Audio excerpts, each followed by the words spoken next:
രാഹുൽ പറയുവാൻ ആഗ്രഹിക്കുന്ന കാര്യം ഇതാണ്.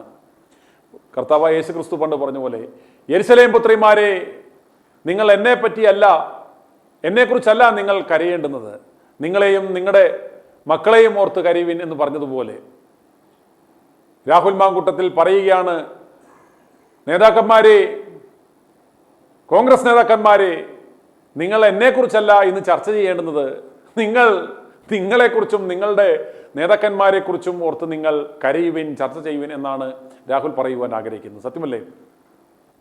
അവർ ചർച്ച ചെയ്യേണ്ടുന്നത് എന്താണ്? പ്രാഥമിക അംഗത്വത്തിൽ നിന്ന് തന്നെ പുറത്താക്കി എന്ന് പറയുന്ന ഇദ്ദേഹത്തെ നിയന്ത്രിക്കുവാൻ ഇവർ എന്തിനാണ് ശ്രമിക്കുന്നത്? ഇദ്ദേഹം സഭയിൽ വന്നോ ഇല്ലയോ, ഇദ്ദേഹം എന്ത് ചെയ്യുന്നു, വരും ദിവസങ്ങളിൽ ഇദ്ദേഹം എന്ത് ചെയ്യണം എന്ത് ചെയ്യണ്ട എന്ന് തീരുമാനിക്കുന്നത് ഇവരാണോ? പ്രാഥമിക അംഗത്വത്തിൽ തന്നെ പുറത്താക്കിയിട്ട് കൊടുത്തു. എന്തിന്? അതും പോരാഞ്ഞ് സ്പീക്കർക്ക് കത്ത് കൊടുത്തു. കോൺഗ്രസ് പാർലമെന്ററി പാർട്ടിയുമായി ഇദ്ദേഹത്തിന് യാതൊരു ബന്ധവുമില്ല, ഞങ്ങളുടെ ബ്ലോക്കിൽ ഇദ്ദേഹത്തെ ഇരുത്താൻ സാധ്യമല്ല, ദൂരെ എവിടെയെങ്കിലും മാറി, ഞങ്ങളുടെ കൺവെട്ടത്തുപെടാത്ത രീതിയിൽ എവിടെയെങ്കിലും കൊണ്ട് മാറ്റി ഇവനെ ഇരുത്തൂ എന്ന് കത്തുവരെ കൊടുത്തു. ഇത്രയുമൊക്കെ പറഞ്ഞപ്പോൾ ഒരു രാഷ്ട്രീയപരമായി പിടിച്ചു നിൽക്കുവാൻ വേണ്ടിയാണ് ഈ കേക്കച്ചൻ ഈ പണി കാണിക്കുന്നത് എന്ന് നമ്മൾ കരുതി. പക്ഷേ അല്ല, വൈരാഗ്യബുദ്ധിയോടെ. അപ്രകാരം ഒരു കത്ത് കൊടുക്കുമ്പോൾ പോലും രാഹുൽ പേടിച്ച് സഭയിൽ ഒറ്റയ്ക്ക് പോയിരിക്കുന്ന അവസ്ഥ, ഇടതുപക്ഷ എംഎൽഎമാർ കടന്നാമർക്ക് ആക്രമിക്കുവാൻ വരുമ്പോൾ കൂടെ ആരുമില്ലാതെ ഒറ്റപ്പെടുന്ന അവസ്ഥ, ഇപ്രകാരം ഒരു അവസ്ഥ ഉണ്ടാകും എന്ന ഒരു ഭീഷണിയായിരുന്നു സതീശൻ ഇന്നലെ കൊടുത്ത കത്ത്. ആ കത്ത് കിട്ടിയ ഉടൻ തന്നെ സാധാരണഗതിയിൽ പത്രസമ്മേളനമൊന്നും വിളിക്കാത്ത സ്പീക്കർ തന്നെ വിളിച്ച ആ കാര്യം പുറത്താക്കി സ്ഥിരീകരിച്ചു. അതൊരു സന്ദേശമായിരുന്നു. സ്വന്തം പാർട്ടിക്കാർ, രാഹുലെ, നിന്നെ ക്രൂശിക്കുവാൻ ഇതാ കത്ത് നൽകി കഴിഞ്ഞു, അറിയുക, ഇതാണ് നിന്റെ പാർട്ടി, നീ അടികൊണ്ട, നീ ജയിലിൽ കിടന്ന, നീ ഈ ഘോരഘോരം ചാനൽ ചർച്ചകളിൽ വന്ന് ന്യായീകരിച്ച നിന്റെ പാർട്ടി തന്നെ നിന്നെക്കുറിച്ച് നിന്നെ അടുത്തിരുത്തരുത്, നിന്നെ എവിടെങ്കിലും കൊണ്ട കളായി എന്ന് പറഞ്ഞ് കത്ത് വരെ അദ്ദേഹം പത്രസമ്മേളനം വിളിച്ച് നമ്മളെ കാണിച്ചു. കേരളത്തിലെ ജനങ്ങൾ അത് വളരെ വേദനയോടെ വിഷമത്തോടെയാണ് കണ്ടത്. ഇതെല്ലാം കണ്ട് ഒരു സാഡിസ്റ്റിക് പ്രഷറോടെ ആ നാണം കെട്ടവൻ, ഈ കൂട്ടുകൊടുപ്പുകാരൻ കേക്കച്ചൻ ഓർത്തു, ഇതെല്ലാം കണ്ട് പേടിച്ച് രാഹുൽ വീട്ടിൽ നിന്ന് ഇറങ്ങിയില്ല എന്ന് കരുതി. പക്ഷേ തെറ്റി. രാഹുൽ ഇന്ന് ജനങ്ങളുടെ അഭ്യർത്ഥനയെ മാനിച്ച് അവരുടെ ആ മാനസികാവസ്ഥ കണക്കിലെടുത്ത് ഇന്ന് മാധ്യമങ്ങളുടെ മുന്നിൽ വന്നു. അന്നേരവും അദ്ദേഹം പറയുന്നത് ഒരു ധിക്കാരിയുടെ മുഖഭാവമോ ഒരു ആറ്റിറ്റ്യൂഡോ ഒരു ബോഡി ലാംഗ്വേജോ ആയിരുന്നില്ല, ഒരു വെല്ലുവിളിക്കുന്ന ഭാവമൊന്നും ആയിരുന്നില്ല. ഞാൻ ലൈവ് നൽകിയപ്പോൾ എൻ്റെ ആവശ്യം കൊണ്ട് ഞാൻ ചില കാര്യങ്ങളൊക്കെ വിളിച്ചു പറഞ്ഞു, നെഞ്ചുയർത്തി പോടാ പുല്ലേ എന്ന ഭാവത്തോടെ വന്നു എന്നൊക്കെ പറയുന്നു. എന്നാൽ അങ്ങനെയല്ല. നിങ്ങൾ ആ ദൃശ്യങ്ങൾ നോക്കുക. ആ വിധേയനായി ഹൃദയവേദനയോടെ അദ്ദേഹത്തിനറിയാം തന്നെ ഇല്ലായ്മ ചെയ്യുവാൻ ശ്രമിക്കുമ്പോൾ ഇത് രാഹുലിനെ സംബന്ധിച്ചിടത്തോളം ഒരു അളമുട്ടിയ അവസാന പോയിന്റിലെത്തി നിൽക്കുകയാണ്. രാഹുൽ ഇന്ന് സഭയിൽ എത്തിയില്ലെങ്കിൽ രാഹുൽ എന്ന് പറയുന്ന ഒരു വ്യക്തി ഇല്ല. പിന്നെ വ്യക്തിപരമായും രാഷ്ട്രീയപരമായും ഇദ്ദേഹം മരിക്കുകയാണെന്ന്, അങ്ങനെ ഒരു അവസ്ഥയിൽ, അത്തരം ഗതികെട്ട ഒരു അവസ്ഥയിലാണ് അദ്ദേഹം ഇന്ന് സഭയിലെത്തിയത്. നമ്മൾ മനസ്സിലാക്കണം.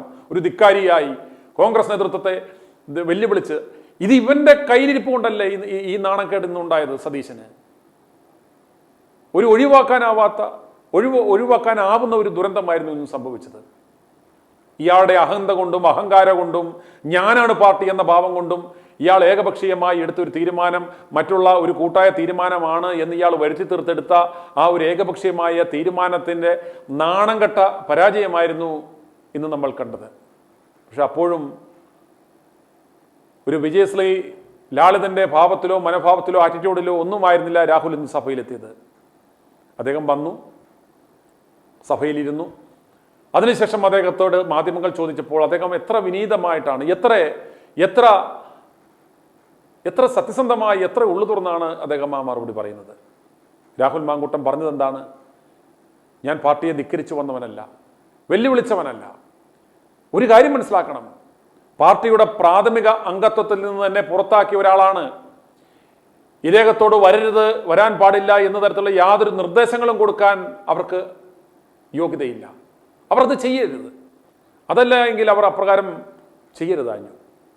രാഹുലിന് ഇഷ്ടമുള്ളത് ചെയ്യാം, വരാം, വരാതിരിക്കാം, അയാൾക്ക് സൗകര്യമുള്ളപ്പം മണ്ഡലത്തിൽ പോകാം, എന്തും ചെയ്യാം.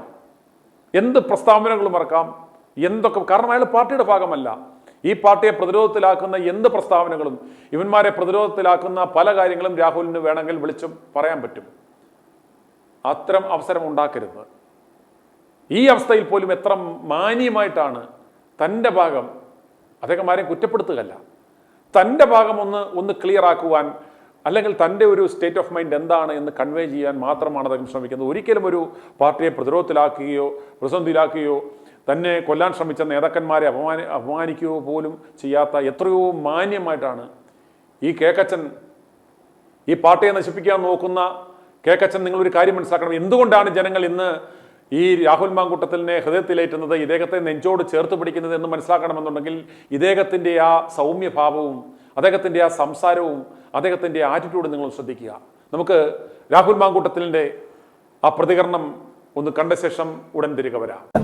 പക്ഷേ അതിന് യാഥാർത്ഥ്യത്തിൻ്റെ എന്തെങ്കിലും ഒരു പരിസരം വേണം എന്ന് നിങ്ങളോട് വളരെ സ്നേഹത്തോടെ വിനയത്തോടെ അഭ്യർത്ഥിക്കുവാൻ ആഗ്രഹിക്കുകയാണ്. ഇന്ന് കണ്ട 2 വാർത്തകൾ മാത്രം പറയാം. ഒന്ന്, നിങ്ങൾ കൊടുത്തൊരു വാർത്ത നേതൃത്വത്തെയും പാർട്ടിയും ധിക്കരിച്ച് രാഹുൽ നിയമസഭയിലേക്ക് എന്നാണ് പറഞ്ഞത്. ഒന്ന്, ഏതെങ്കിലും കാലത്ത് പാർട്ടി അനുകൂലമായതോ വ്യക്തിപരമായി പ്രതികൂലമായതോ തീരുമാനം എടുക്കുമ്പോൾ ആ തീരുമാനത്തെ ധിക്കരിക്കുവാനോ ലംഘിക്കുവാനോ ഒരു കാലത്തും ശ്രമിച്ചിട്ടുള്ളൊരു കോൺഗ്രസിൻ്റെ പ്രവർത്തകനല്ല ഞാൻ. അപ്പം ഇപ്പോഴും സസ്പെൻഷനിലാണെന്ന് പറഞ്ഞാലും ഞാൻ പരിപൂർണമായി പാർട്ടിക്ക് വിധേയനായി മാത്രം പ്രവർത്തിക്കുന്ന ഒരാളാണ്. മറ്റൊരു വാർത്ത വന്നത്, ഞാൻ ഇന്ന് ഏതൊക്കെയോ നേതാക്കന്മാരെ കാണാൻ ശ്രമിച്ചു, അവരാരും കാണാൻ സമ്മതിച്ചില്ല. ആ വിഷയത്തിലും എനിക്ക് പറയാനായിട്ടുള്ളത്, ഒരു സസ്പെൻഷൻ കാലാവധിയിൽ ഉള്ള ഒരു പ്രവർത്തകൻ എങ്ങനെയൊക്കെയാണ് പെരുമാറേണ്ടതെന്നുള്ളൊരു ബോധ്യം ഈ പാർട്ടിയുടെ നിരവധി കാലമായിട്ടുള്ളൊരു പ്രവർത്തന നിലയിൽ എനിക്കുണ്ട്.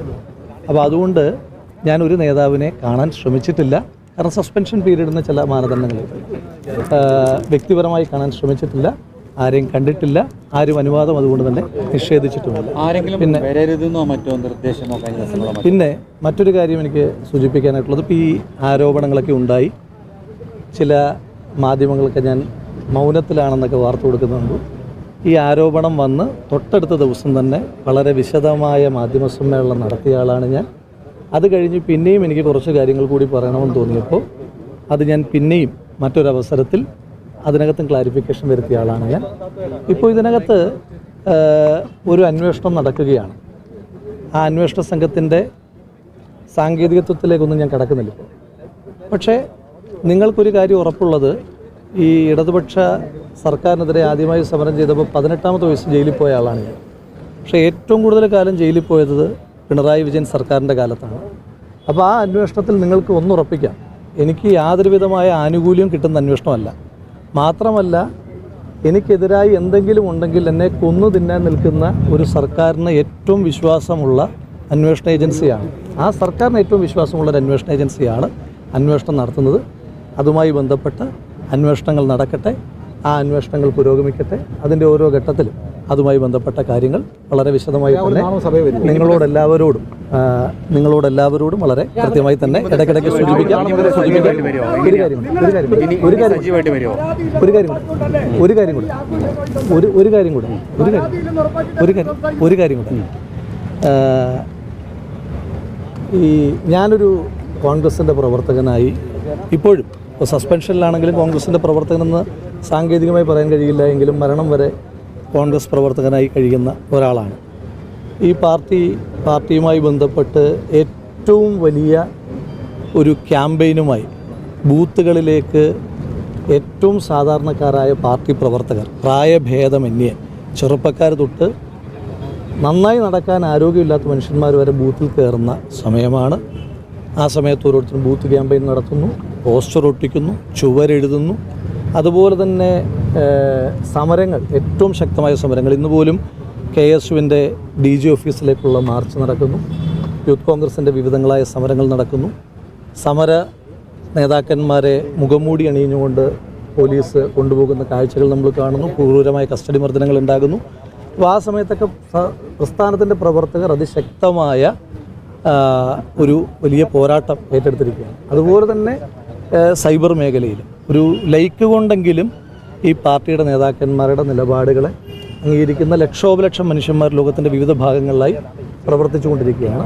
അപ്പോൾ ആ പ്രവർത്തകരോടുള്ള എൻ്റെ മുൻകാലങ്ങളിൽ പദവികളിൽ ഇരിക്കുമ്പോഴും ഞാനങ്ങനെ ഏതെങ്കിലും തരത്തിലുള്ള ആജ്ഞകൾ കൊടുക്കുന്ന ഒരാളല്ല, എന്ന് വെച്ചാൽ ഉത്തരവുകൾ കൊടുക്കുന്ന ഒരാളല്ല. എന്നും പ്രവർത്തകനായിട്ട് തന്നെ പ്രവർത്തിക്കുന്നു. ഇപ്പം എനിക്കൊരു പ്രവർത്തക നിലയിലുള്ള അഭ്യർത്ഥന എല്ലാ കോൺഗ്രസ് പ്രവർത്തകന്മാരും സർക്കാരിനെതിരായിട്ടുള്ള പ്രവർത്തനങ്ങളുമായി ഏറ്റവും ശക്തമായി മുന്നോട്ട് പോകുവാൻ നിങ്ങളുടെ ഇനിയുള്ള സമയവും ഊർജവും ചെലവഴിക്കണമെന്ന് മാത്രമാണ്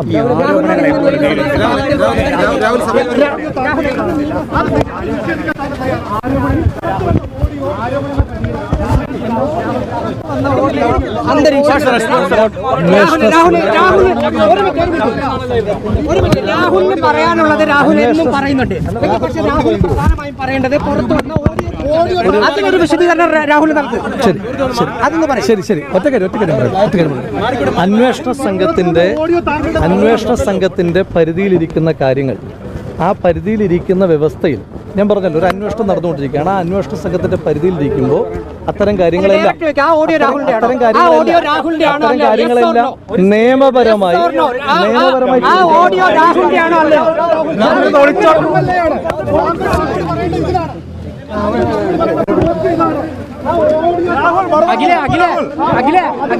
മറുപടി ഉണ്ടാകുന്നില്ല.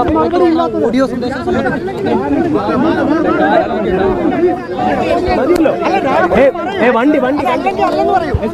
ചോദ്യം ചെയ്യും. രാഹുലിന് പറയാനുള്ള കാര്യങ്ങൾ മാത്രം പറഞ്ഞിട്ട് പോകും. കൃത്യമായി മറുപടി പറയുന്ന ആളല്ലേ രാഹുൽ? എങ്ങനെയാണ് ഇങ്ങനെ ഒളിച്ചോടുന്നത്? എന്തിനാണ്? അല്ലെങ്കിൽ അല്ല എന്ന് പറഞ്ഞു.